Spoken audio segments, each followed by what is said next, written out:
ప్రకాశం జిల్లా వ్యాప్తంగా విష్ణు శైవ క్షేత్రాలు భక్తులతో కిటకిటలాడుతున్నాయి.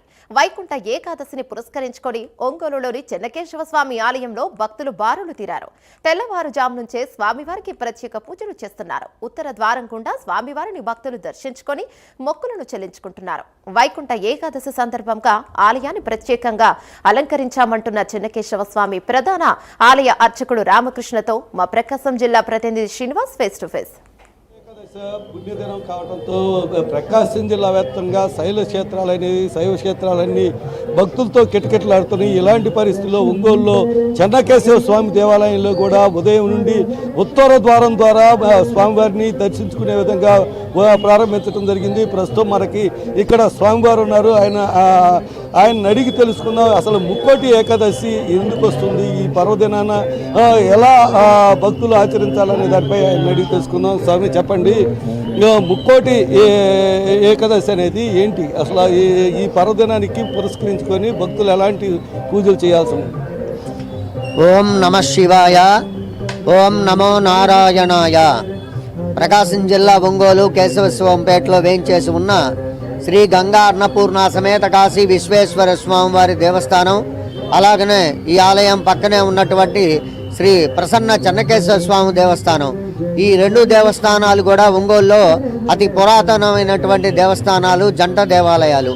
ఈ రోజున వైకుంఠ ఏకాదశి పర్వదినం సందర్భంగా ఆ విష్ణాలయంలో విశేషంగా తెల్లవారుజామున 3 గంటల నుండి స్వామివారికి విశేషంగా అభిషేకం, అలాగనే ఆ స్వామివారికి తులసి దళార్చన, సహస్రనామ పూజాది కార్యక్రమాలు నిర్వహించుకొని ఆ శ్రీ మహావిష్ణువు ఉత్తర ద్వార దర్శనంగా భక్తులను అనుగ్రహించారు. తెల్లవారుజామున 5 గంటలకి 5 గంటల నుండి కూడా విశేషంగా భక్తులు తరలి వస్తున్నారు.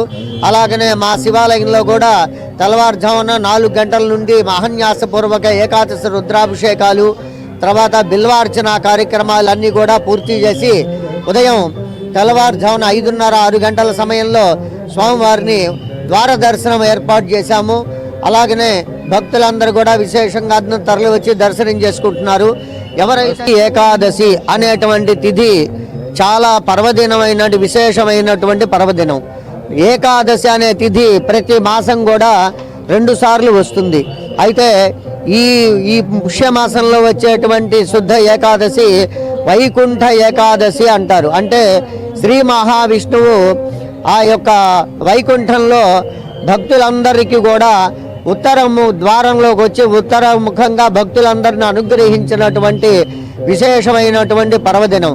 ఈ రోజున ముక్కోటి దేవతల అందరూ కూడా ఆ యొక్క శ్రీ మహావిష్ణువు దర్శించటం కోసంగా అందరూ కూడా వైకుంఠానికి వెళ్ళి స్వామివారి ఉత్తర ముఖంగా ఆయన దర్శనమిస్తారు. అందరూ ఏం చేసి ఉంటే తెల్లవారుజామున ఆయన అందరిని అనుగ్రహించాడు అని మనం విష్ణు పురాణంలో తెలుస్తుంది. అలాగనే సకల దేవతలందరూ కూడా ఒకటే పరమాత్మ కాబట్టి అన్ని ఆలయాల్లో కూడా ఇలాగనే ద్వార దర్శనాలు, విశేష కార్యక్రమాలు జరుగుతాయి. ఈ రోజున ఎవరైతే ఈ రోజున శివకేశవుల్ని దర్శనం చేసుకొని నమో నారాయణ మంత్రాన్ని జపం చేసుకొని శ్రీ మహావిష్ణు అర్చనాది కార్యక్రమంలో పాల్గొని దర్శించి తరిస్తారో వాళ్ళకి 7 జన్మ కృతం పాపం 7 జన్మల పాపాన్ని హరిస్తారు అని ఆ విష్ణు పురాణంలో శివ పురాణంలో ఉంది కనుక అందరూ భక్తులందరూ కూడా చక్కగా ఆలయానికి వచ్చి ఆ శ్రీ మహావిష్ణువుని అలాగే ఆ కాశీ విశ్వేశ్వర స్వామిని దర్శించుకొని తరించవలసిందిగా కోరుతున్నాం. ఓం నమ శివాయ. నేడు దేవతలు పూజించి 3 కోట్ల మంది దేవతలు పూజించి ఈ రోజు అవటం, అలాగే విష్ణువు ఈరోజు అందరికీ అనుగ్రహించి తగిన విధంగా అందరికీ కోరిన కోరికలు తెస్తారని, అలాంటి పరిస్థితుల్లో నేడు ముక్కోటి ఏకాదశిని ప్రతి ఒక్కరూ భక్తి శ్రద్ధలతో నిర్వహిస్తారని చెప్పి చెప్తున్నారు. కెమెరామెన్ అనిల్తో శ్రీనివాస్, ప్రైమ్ 9 న్యూస్, ప్రకాశం జిల్లా.